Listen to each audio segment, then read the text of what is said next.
Bienvenue dans le podcast Parents inspirants, parce que chaque parentalité est unique, parce que chaque épreuve, chaque surprise nous construit et nous fait grandir. À chaque épisode, découvrez des histoires de parents, leurs aventures, leurs galères, leurs rêves, les événements qui ont un jour changé le cours de leur vie.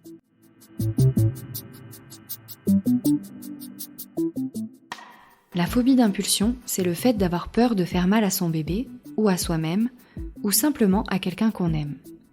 C'est un phénomène qui peut subvenir après l'accouchement.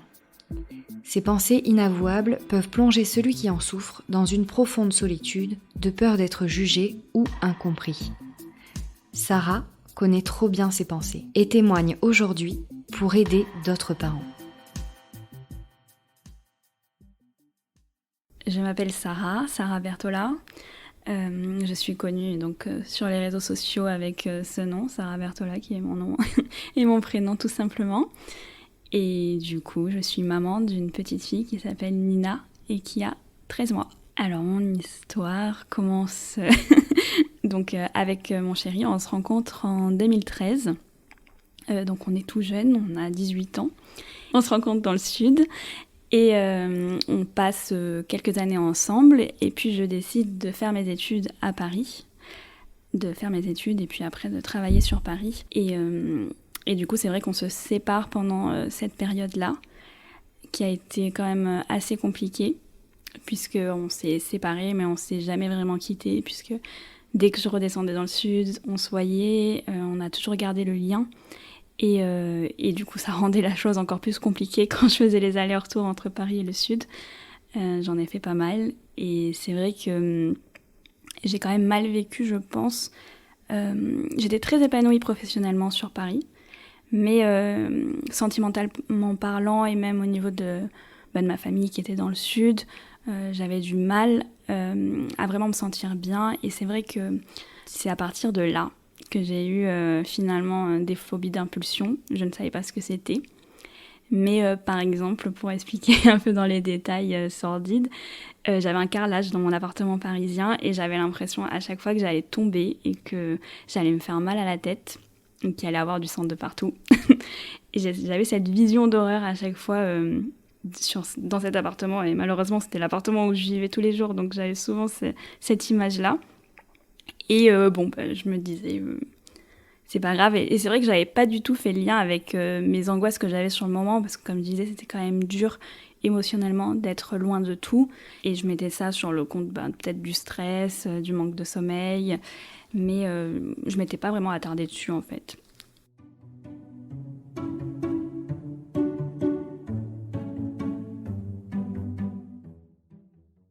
Ensuite, mon chéri est venu me chercher. Il est venu me chercher avec la voiture, on a déménagé. Entre-temps, donc on avait décidé de se remettre ensemble quand même.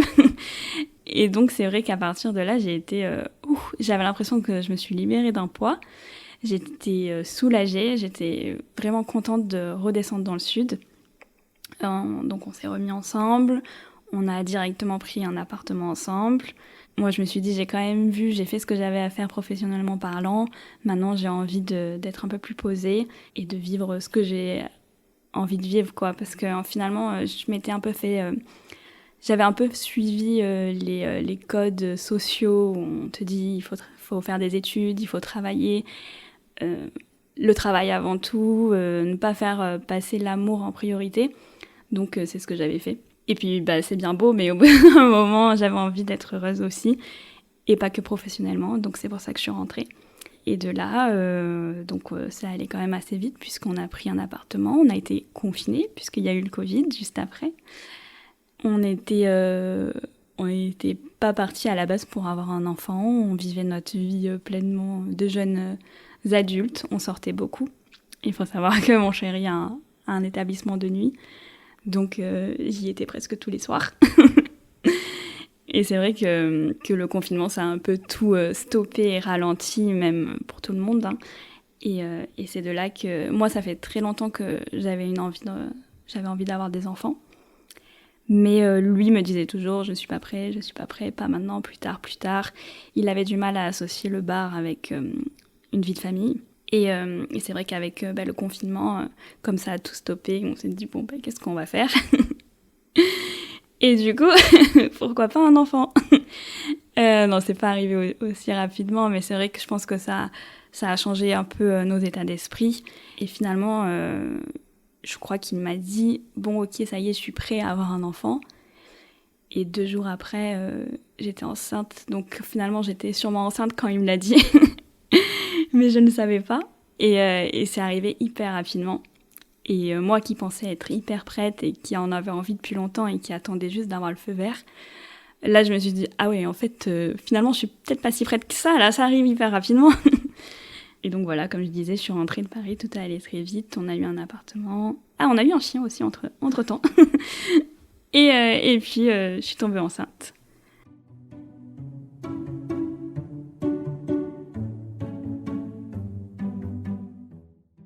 Je suis tombée enceinte et on avait pour projet d'acheter un appartement.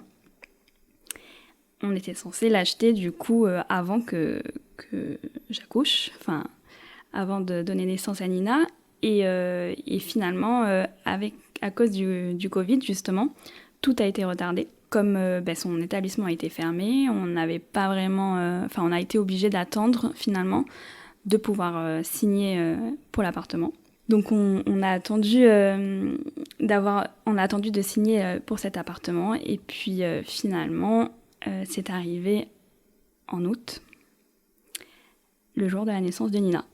Alors c'est vrai que donc quand j'étais enceinte, j'ai senti, je sais pas pourquoi j'ai eu un sentiment qu'il fallait que je fasse procuration. Donc j'ai fait procuration alors qu'elle était censée, du coup elle est arrivée 3 semaines en avance. Et j'étais censée donc accoucher à terme, il n'y avait pas de raison, tout se passait bien. J'ai eu une grossesse qui s'est hyper bien passée. Une grossesse clairement de rêve. Je n'ai pas eu de nausées, je n'ai pas eu... j'étais hyper détendue. Finalement, je pense un peu stressée. C'est pas du tout si contradictoire avec ce que je viens de dire, mais j'avais envie de faire les choses bien. J'avais envie de vraiment suivre les règles, faire ce qu'il fallait faire, manger ce qu'il fallait manger. J'avais envie de faire au mieux pour que mon enfant se sente au mieux dans mon ventre. Et puis après, quand j'allais accoucher, que tout se passe bien, quoi. Donc je voulais mettre toutes les chances de mon côté. Et je pense que sans le savoir, j'étais quand même déjà en hypervigilance. Au niveau du contrôle de ma manière de vivre, puisque je l'ai vraiment senti quand je suis montée donc, à Paris, j'étais enceinte, je suis remontée à Paris, donc c'est quand même un peu symbolique aussi à chaque fois quand je remonte à Paris, ça m'arrive de remonter assez souvent avec mon travail. Mais c'est vrai que ça me fait toujours remonter plein de souvenirs de la période que j'ai vécue du coup quand j'étais célibataire. Et du coup, c'est quand même assez dur de remonter quand je suis seule et quand je suis pas avec mon chéri ou ma fille. Et j'étais remontée et j'étais à une soirée avec mon meilleur ami. Donc, je pouvais pas boire d'alcool. Comme je disais, j'étais vraiment en hyper-vigilance. Je faisais attention à tout ce que je mangeais, tout ce que je buvais, pour que tout se passe au mieux dans mon ventre. Et de là, il y a Donc, je demande à boire et on me dit il n'y a que du sirop, sans alcool. Donc on me fait un sirop. Et en fait, c'était du crémant, donc de l'alcool. Il n'y en avait vraiment pas beaucoup puisque c'était donc l'équivalent d'un sirop. Mais en fait, j'ai fait que pleurer toute la nuit. Je culpabilisais de fou. Et c'est là où je me suis dit, mais en fait, oui, je veux tellement que tout se passe bien, je fais tellement attention à tout que ça me rendait folle qu'un élément extérieur vienne peut-être tout gâcher. Et c'est de là où je me suis dit, en fait, je suis pas si détendue que ça, quoi. Je suis quand même bien soucieuse que tout se passe bien sous mes airs vachement détendus parce que je n'avais pas peur de l'accouchement, je n'avais pas peur de ce qui pouvait se passer. Mais finalement, j'étais quand même bien consciente déjà de la responsabilité que j'avais, je pense.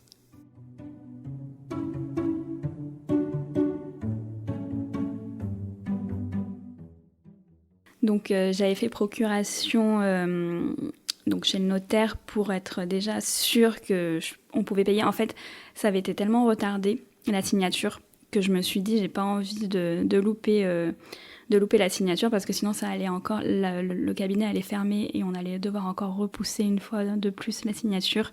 Donc je me suis dit, on va quand même faire procuration, on sait jamais ce qui peut se passer. Mais ouais, j'ai eu peut-être une prémonition, mais je pensais vraiment pas que j'allais accoucher quand même à cette date-là.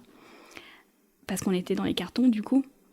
J'étais hyper motivée à débarrasser, à déménager, à installer toute la chambre qui n'était pas faite, parce que du coup, j'avais préparé ma valise de maternité, j'avais préparé mes sacs, mais on n'avait pas de chambre.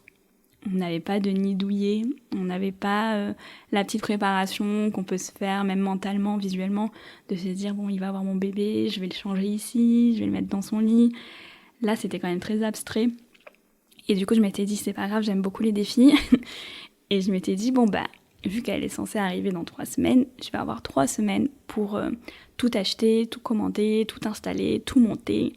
Donc j'avais mon téléphone qui était plein de captures d'écran, plein de screens, plein de liens de tout ce que je devais acheter. Mais on n'avait rien. Et on était dans les cartons. Et donc, la veille, je sens qu'il y a quelque chose qui se passe dans mon corps. J'ai dit à ma mère, je sens que quelque chose se prépare. Mais je pensais qu'on parle souvent des contractions, je ne sais plus le nom, mais de pré-travail. Et je pensais vraiment que c'était juste mon corps qui se préparait, que j'allais pas vraiment accoucher sur le moment. Mais en fait, finalement, j'étais déjà en train d'être en travail, quoi. Enfin, je sais pas si on peut dire en travail à partir du moment où... Bon. Je commençais déjà à avoir quelques contractions et je ne le savais pas. Donc je suis allée à la plage, je suis allée manger une glace. Et c'est vrai que quand je suis allée manger une glace, j'avais ce truc toujours de me dire, bon, il faut que j'y aille parce qu'après, je ne pourrais plus y aller. Donc je vais à la plage parce qu'il faisait pas beau. Et je suis quand même allée à la plage parce qu'après, je ne pourrais plus y aller. Je me suis pris en photo toute seule devant... Il y a les photos d'ailleurs. Je me suis pris en photo toute seule devant la plage en me disant, bon, je prends les photos parce que ça sera les dernières, mais... Enfin, il me restait encore 3 semaines. Bon, après, c'était aussi parce que du coup, il y allait avoir le déménagement. Donc après, j'allais être moins disponible pour faire toutes ces choses-là. Mais c'était quand même bizarre. Et c'est avec le recul que je me suis dit, mais en fait, je savais ce qui se passait. Mais sur le coup, je voulais pas y croire. Du coup, la soirée se passe. Je commence à avoir des contractions. Je le dis même pas tout de suite à mon chéri. On regardait la télé tranquillement. On fait une photo tous les deux, ce qui est très rare parce qu'il n'aime pas du tout les photos. Et puis je commence à ne pas pouvoir dormir. Donc je prends un bain tranquillement, j'attends. Et moi, ce qui m'embêtait le plus, c'était de ne pas dormir. J'avais envie de dormir, mais c'était pas forcément les contractions. J'arrive à bien les gérer. Je me rends compte que c'est vraiment des contractions. Je suivais en direct avec ma mère en SMS ce qui se passait parce que du coup, mon chéri n'avait pas dormi la veille. Donc je le laissais dormir tranquillement. Je me suis dit... Au moins, il aura des forces pour après. Moi, comme quoi, on est trop gentils. Mais moi, j'étais là, j'arrivais pas à dormir. Et ma mère me soutenait par message.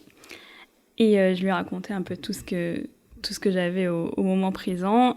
Et je me rappelle lui avoir dit, non mais là, si je suis pas en train d'accoucher, je sais pas ce que c'est. Je ne veux pas, j'annule, je veux plus accoucher. Et puis finalement, donc on part à la maternité le matin. Donc il était 5h du matin et on était censé signer à 8h. Et on est parti quand même dans l'optique de dire bon bah on va faire un tour à la maternité pour voir si tout va bien. Et puis ensuite on va signer. Donc on est arrivé à la maternité et puis elle m'a dit ah non mais là madame votre travail a commencé, hein, on peut même vous poser une péri tout de suite, vous n'allez pas les signer. Donc... on s'est retrouvés un petit peu bêtes, on s'est regardés. Et puis il m'a dit bon bah je vais aller signer tout seul, heureusement qu'on a fait procuration. Et la sage-femme lui a dit oui, même rapidement, hein, vous y allez et puis vous revenez tout de suite. Hein. Donc là en fait on a pris conscience de ce qui se passait et on a réalisé que vraiment on allait devenir parents quoi. C'était ah oui quand même là ça arrive tout de suite.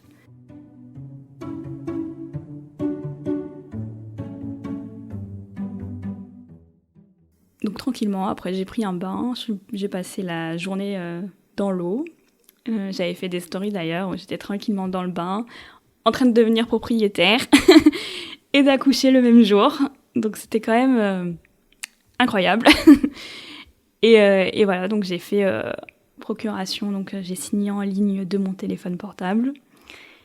Et puis mon chéri est revenu, donc c'était dur quand même de réaliser un peu tout ce qui se passait. C'est allé très très vite. Mon accouchement est allé aussi très vite, puisque du coup j'ai accouché à 18h. Donc quand même assez rapidement pour un premier bébé. Après, j'avais envie que ça se passe vite. Et j'envoyais toutes les infos nécessaires à ma fille pour qu'elle sorte rapidement. Et d'ailleurs, j'ai un peu triché parce que j'arrivais assez bien à gérer le travail. Mais ce qui s'est passé au bout d'un moment, c'est que mon col ne s'élargissait plus. Le bébé était en bas, mais c'était qu'une question de temps. J'avais pas percé la poche des os. Et en fait, on me disait, on attend qu'elle perce la poche des os parce que là, il n'y a plus rien à faire. Quand ça va arriver très vite, mais on ne sait pas quand ça va arriver. Donc moi, d'attendre et de ne pas avoir d'évolution, je me disais quand même, j'ai pas dormi, après je vais plus dormir. Donc c'était une question d'organisation, j'étais encore quand même très organisée. Et je me suis dit, je vais demander la péridurale, comme ça... on va me percer la poche des os et puis ça va aller plus vite. Et c'est ce qui s'est passé. J'ai demandé la péridurale, pas spécialement parce que j'avais du mal à gérer la douleur, mais parce que je voulais que ça accélère. Et donc la poche des os s'est percée et je sais pas, quelques heures après, enfin très rapidement j'ai accouché et elle est sortie pratiquement d'elle-même très rapidement. Et je me souviens, donc la sage-femme était là et je dis, non, mais là ça vient. Il fallait attendre le gynéco, je sais pas pourquoi. Il fallait qu'il soit 3 pour du coup faire la sortie du bébé. Et moi je disais, mais non, on peut pas l'attendre, là ça sort. Et le gynéco est arrivé, ah oui, là ça sort. Et puis voilà, elle est arrivée et après tout s'est enchaîné aussi vite puisque j'ai décidé d'allaiter et c'était un bébé qui avait j'ai senti de suite, je m'étais dit, je voulais pas me fixer de règles par rapport à l'allaitement, je m'étais dit on verra bien. Et tout de suite elle a demandé le sein et elle a voulu téter. Et donc je me suis dit je peux pas lutter contre ça. Mais je l'ai jamais fait, c'est trop bizarre, mais je n'ai jamais vraiment aimé allaiter. Mais je me voyais pas faire autrement. Et du coup, je voyais que c'était vraiment un besoin naturel qu'elle avait et je me voyais pas lui refuser. Donc j'étais, je pense que beaucoup de femmes l'ont vécu, on est complètement fatiguée, mais j'avais l'impression d'être un suricate sous amphétamine qui était là et qui regardait mon bébé et j'avais peur qu'il se passe quelque chose et j'étais tout le temps en hyper-vigilance. Alors, je l'allaitais. Et elle allaitait toutes les 2 heures. Et quand j'avais du temps de repos, finalement, je ne dormais pas non plus. J'étais là à la regarder. Est-ce qu'elle respire? Est-ce que tout va bien? Et du coup, j'ai pratiquement pas dormi à la maternité. Et je pense que déjà, ça, c'était très dur. Et puis même, comme elle est arrivée en avance, mon chéri n'était pas du tout préparé. Il est du coup à son compte. Donc il ne pouvait pas... il n'a pas eu de congé parental. Ça, c'est très dur. Et donc, il était obligé de partir. Donc, je me suis retrouvée seule. En plus, c'était le confinement, donc on n'avait pas le droit aux visites. Et du coup, je pense que je l'ai quand même mal vécu parce qu'on n'avait le droit qu'à une seule personne.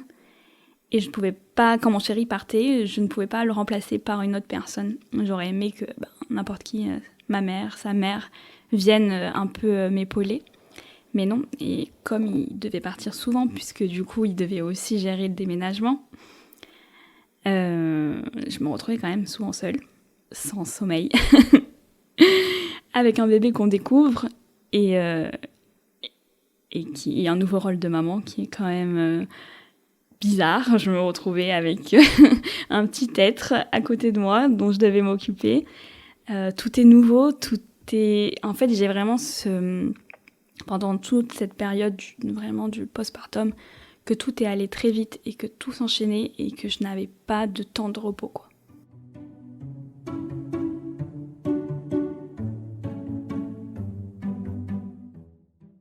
C'est un gros tourbillon et même, enfin vraiment, je définis cette période-là comme ça, où je n'avais pas le temps de me poser.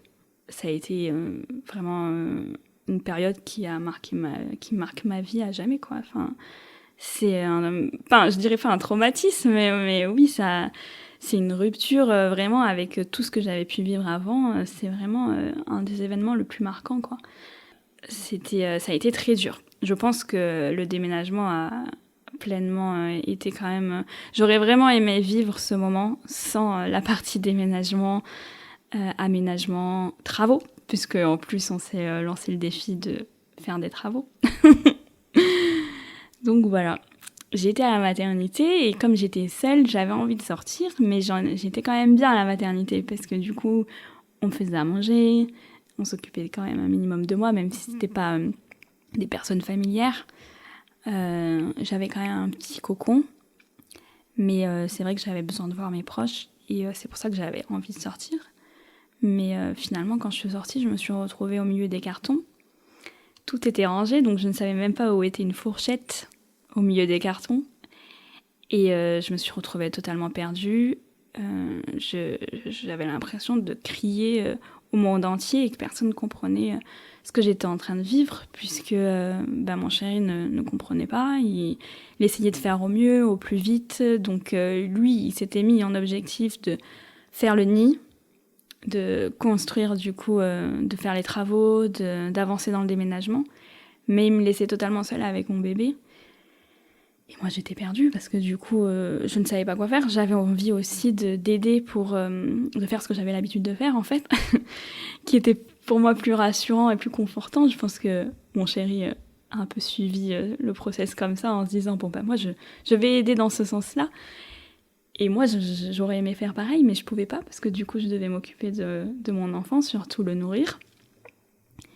Et c'est pour ça que je l'ai quand même mal vécu et que j'aurais vraiment aimé le vivre autrement en me disant super, j'ai que ça à faire, vraiment l'allaiter, m'occuper d'elle, avoir mon bébé contre moi. Alors que là, vu que je voulais que les choses avancent vite, dès que je l'avais plus, dès que l'allaitement était terminé, je la posais et j'avais vite envie de construire, de faire un meuble, de regarder sur internet, acheter tout ce qui nous manquait et tout. Et j'étais tout le temps en activité, quoi. Mon cerveau ne s'est arrêté jamais.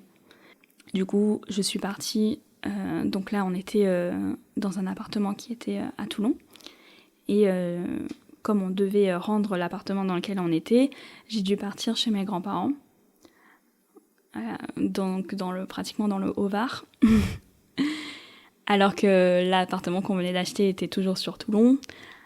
Et donc, alors déjà que j'étais isolée un petit peu émotionnellement, là j'étais carrément isolée géographiquement. Mais c'était quand même un environnement que je connaissais puisque c'était chez mes grands-parents et j'avais quand même quelques marques. Donc je me suis quand même plu. Mais c'est vrai que la table allongée, c'était la table du salon. C'était pas vraiment... ce que j'imaginais pour la naissance de mon enfant, quoi. Après, on n'avait pas le choix. On n'a pas eu le choix sur la signature. On n'a pas eu le choix sur sa naissance, évidemment. Donc, c'est vrai que je me disais, il y a pire dans la vie. J'étais en train de comparer avec la guerre, évidemment. Il y a toujours pire que nous. Et il y a toujours mieux. Mais du coup, j'essayais de me comporter comme ça. Et puis, ça a duré, il me semble, quand même bien 2 mois. Et je faisais que presser mon chéri. Moi, je voulais aller coûte que coûte dans notre nouvel appartement, même si il n'y avait pas tous les meubles, mais j'avais envie qu'on soit regroupés, qu'on soit tous ensemble. Et mon chéri, au contraire, retardait. Lui, il voulait que vraiment tout soit prêt, tout soit bien, pour qu'on soit vraiment tous ensemble bien. Et donc, c'est vrai que On était un peu l'un contre l'autre parce qu'on n'avait pas les mêmes idées. Et je comprenais pas qu'il ne comprenne pas que j'avais ce besoin-là, en fait. Et lui ne comprenait pas que je pouvais pas attendre. Il se disait, bon, on a déjà attendu, on peut encore attendre. Et du coup, ça a été quand même dur. Le sentiment de ne pas être comprise. Et quand on est arrivé enfin à aménager, il restait sur ses positions et je restais sur les miennes. Donc on a mis du temps à trouver notre équilibre. Une fois qu'on a eu les meubles, qu'on a pu tout installer, moi je me sentais rassurée et j'avais l'impression que justement je courais après tous les meubles et que tant que je n'avais pas tout aussi, je n'allais pas pouvoir être posée. Et du coup, pendant tout ce temps-là, je ne profitais pas vraiment je mettais pas de mots sur ce qui m'arrivait et sur le fait d'être maman. Et c'est de là, je pense, que tout allait très vite dans ma tête et que je me rendais pas compte de ce que je vivais. J'étais extrêmement fatiguée puisqu'elle demandait beaucoup le sein. J'allaitais vraiment toutes les 2-3 heures. Donc je dormais peu. Et c'est de là que j'ai commencé à... Enfin, je sais même pas quand est-ce que ça arrivait vraiment, mais c'est vrai que j'étais tout le temps en hypervigilance. Et j'avais des flashs d'accidents qui pouvaient potentiellement arriver. Donc par exemple, quand je l'avais dans les bras, j'avais l'impression qu'elle allait tomber. Enfin, j'avais pas l'impression, mais ça me faisait un flash visuel où je l'imaginais tomber. Quand j'étais près de la fenêtre, j'avais l'impression que j'allais la faire tomber, qu'elle allait tomber de la fenêtre. J'avais un problème avec les chargeurs de téléphone, qu'elle les mette à la bouche et que du coup elle s'électrocute. Je sais même pas si physiquement c'est vraiment possible, mais voilà, j'avais cette vision-là d'horreur. Je dirais que ça me fait comme des flashs mentaux. Je sais que ça ne va pas arriver, mais je les ai. Et en fait, ça me venait comme ça subitement dans la tête. Et je ne comprenais pas vraiment ce qui se passait. Et j'en avais quand même assez souvent. Et je crois que même moi, je n'étais pas en train de réaliser ce que je vivais. J'en avais plein. Mais je m'arrêtais même pas dessus parce que il fallait que je pense à la tétée, il fallait que je pense à lui changer la couche, il fallait que je pense... à aller un peu dormir, à ce que je devais faire, parce que j'avais mis ma vie en suspens. Et je prenais pas le temps de vraiment voir ce qui m'arrivait. Et en voiture aussi, ça m'arrivait, où je me disais, là, si je donne un coup de volant, je vais partir dans le décor. Et j'en ai eu quand même... c'est vraiment arrivé parce que, quand j'ai accouché, j'avais un peu tout les hormones en vrac. Je pleurais beaucoup, je pleurais tous les jours même, je pense. Un coup, j'étais super heureuse, un coup, je pleurais. Après, on a un flou sur cette période, c'est quand même dingue. Mais j'aurais dû vraiment écrire tout ce que je vivais en temps et en heure, parce que là même d'y repenser, j'ai souvenir que c'était extrêmement dur. Mais je ne sais même pas pourquoi, à l'heure actuelle. Et j'ai un flou sur cette période. Je me souviens avoir donc ces flashs mentaux, ces flashs visuels, mais pourquoi c'était si dur, je sais même plus. Mais je sais que c'était dur quand même.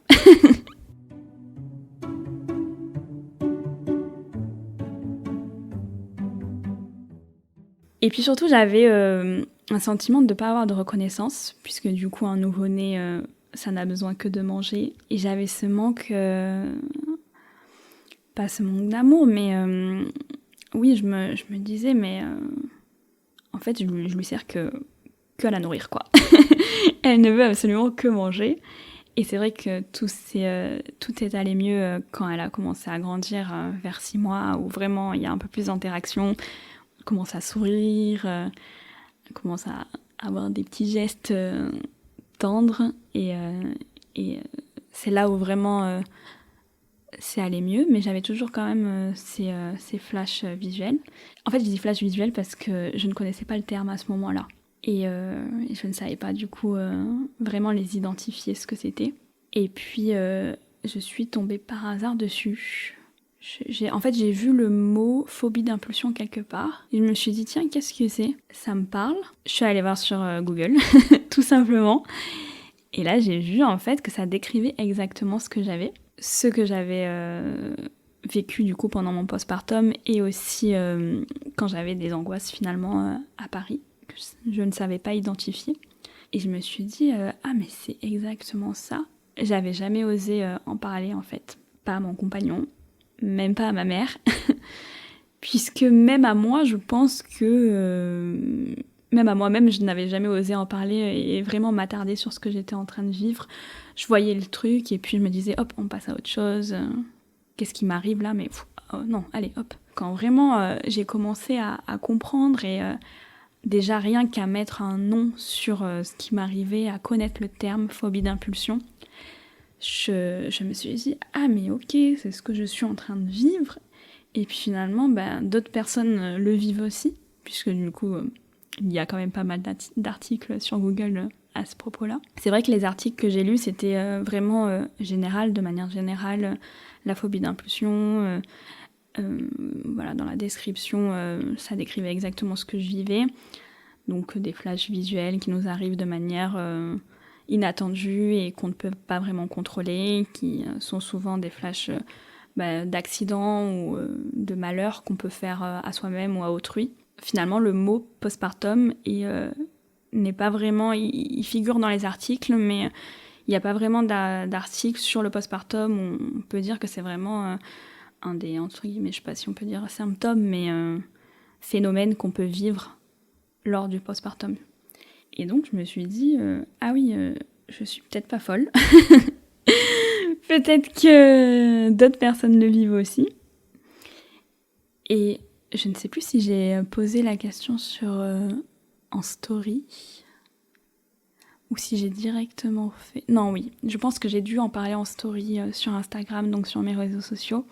Et c'est là que j'ai eu plein de réponses d'autres femmes, du coup, qui étaient en train... Parce que il faut dire que j'ai un compte quand même vachement axé sur la maternité. Parce que depuis que je suis maman, je partage ma vie de maman finalement. Ce n'était pas un compte qui était dédié de base à la maternité, mais il a évolué avec ma propre évolution. Donc avant, je partageais plus de la mode, ensuite j'ai partagé de l'humour parce que j'étais à l'aise avec la vidéo et l'humour. Et maintenant, je partage ma vie de maman de manière quand même souvent humoristique. Et donc... c'est à ce moment-là que j'ai partagé ce que je vivais au niveau des phobies d'impulsion. Ça a été vraiment, pour moi en tout cas, quand j'ai connu le terme, que j'ai pu les identifier et que lorsque j'en avais une qui arrivait, quand j'avais donc une phobie d'impulsion qui était en train d'arriver, je pouvais me dire non, là je sais ce que c'est, là je suis en train de vivre une phobie d'impulsion, je sais que c'est un événement qui est normal, qui arrive là parce que je suis fatiguée, parce que je n'ai pas... Voilà, je suis peut-être fragile au niveau des hormones, émotionnellement. Mais ce n'est pas grave et je peux te faire partir, tu vas partir. Et donc, à chaque fois que j'en avais une, et franchement, j'ai dû en avoir 2 ou 3 suite à l'épisode vraiment de la révélation. Et j'ai réussi à chaque fois à les faire partir très rapidement. Et depuis, je n'en ai plus.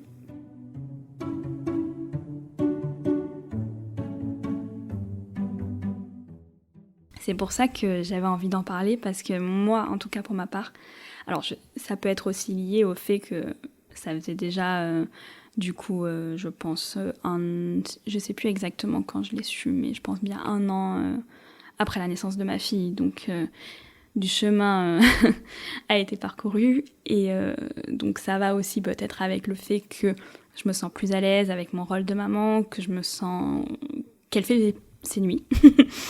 Donc j'ai pu avoir du temps de récupération, du temps de sommeil. Tout a été un peu synchro et lié, mais je pense que j'aurais aimé le connaître plus tôt, ce terme, pour pouvoir les identifier plus rapidement. Et c'est vrai qu'à partir du moment où j'ai connu le terme, j'en ai plus. Je n'ai pas discuté de ça avec quelqu'un. Je l'ai même... J'avais peut-être envoyé l'article à ma maman en lui disant... ah voilà, c'est ce que j'ai, regarde. Elle m'avait dit, ah bon, tu as ça Mais limite, elle était inquiète. Et à mon chéri, je n'avais pas osé lui en parler. Et je crois que... Parce que je lui avais parlé d'une autre chose une fois. Il m'avait dit « Ah non, moi pas du tout. Je ne ressens pas du tout ça. » Donc après, j'avais pas trop osé. Et c'est vrai que je l'ai quand même direct mis sur les réseaux.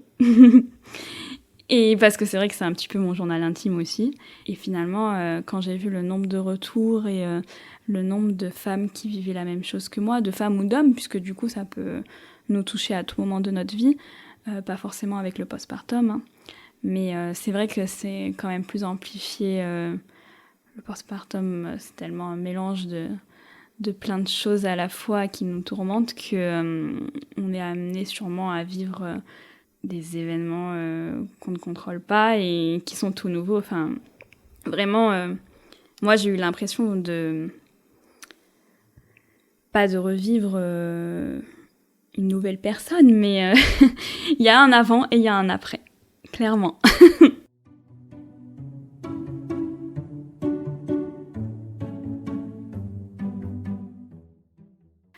Je n'ai pas eu de retour de mon entourage proche. J'ai eu quand même des filles qui me suivent, avec qui je suis proche, qui m'ont fait des vocaux, qui m'ont dit « Mais Sarah, c'est incroyable, tu as mis le mot sur ce que je vis depuis des années, qui ne sont pas maman d'ailleurs. Et j'ai jamais osé en parler à personne, et là je vois que tu en parles et que c'est exactement ce que je vis. Et je trouve ça incroyable finalement de voir que je ne suis pas seule et que je ne suis pas folle. » Et du coup, ça fait plaisir de voir ce genre de témoignage, parce que moi, c'est exactement ce que j'ai ressenti quand j'ai découvert le terme, que j'ai découvert que ça existait. Et donc de pouvoir aider peut-être d'autres personnes à se sentir mieux, c'est pour ça que je suis sur les réseaux aussi. J'aime bien ce partage-là, et c'est vrai que ça fait plaisir de voir qu'on sert un petit peu à quelque chose. Je ne suis pas psychanalyste après, ou psychiatre, je ne sais pas dans quel registre c'est exactement, mais c'est vrai que si j'ai un conseil à donner par rapport du coup à ces phobies d'impulsion, c'est déjà, j'espère vous avoir aidé avec le terme en lui-même. Si on ne connaît pas le terme, déjà je pense que ça peut aider de savoir qu'en fait il y a un mot dessus, que ça existe, que beaucoup de personnes en souffrent, on peut dire. Et qu'elles sont pas... Alors j'avais lu d'ailleurs dans un article qu'apparemment les personnes qui avaient des phobies d'impulsion, ce n'étaient pas forcément les personnes qui passaient à l'acte.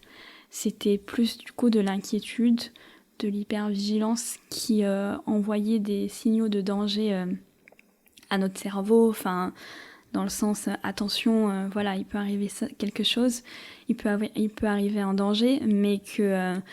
Finalement, c'est plus de la protection que de l'anticipation. Et que, voilà, la majeure partie, il n'y a pas vraiment de chiffres, hein, mais qu'apparemment, lorsqu'on a des phobies d'impulsion, ce n'est pas pour ça qu'on passe à l'acte. C'est vraiment des flashs mentaux et pas une préparation d'un accident. Et ça aussi, de savoir ça, moi personnellement, ça m'a aidée.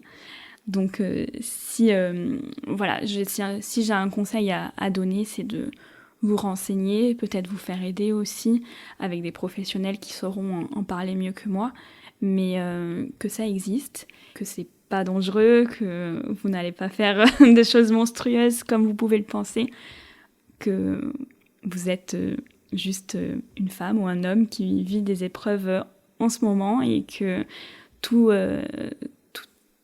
n'est pas figé dans le temps et que vous allez sûrement en sortir.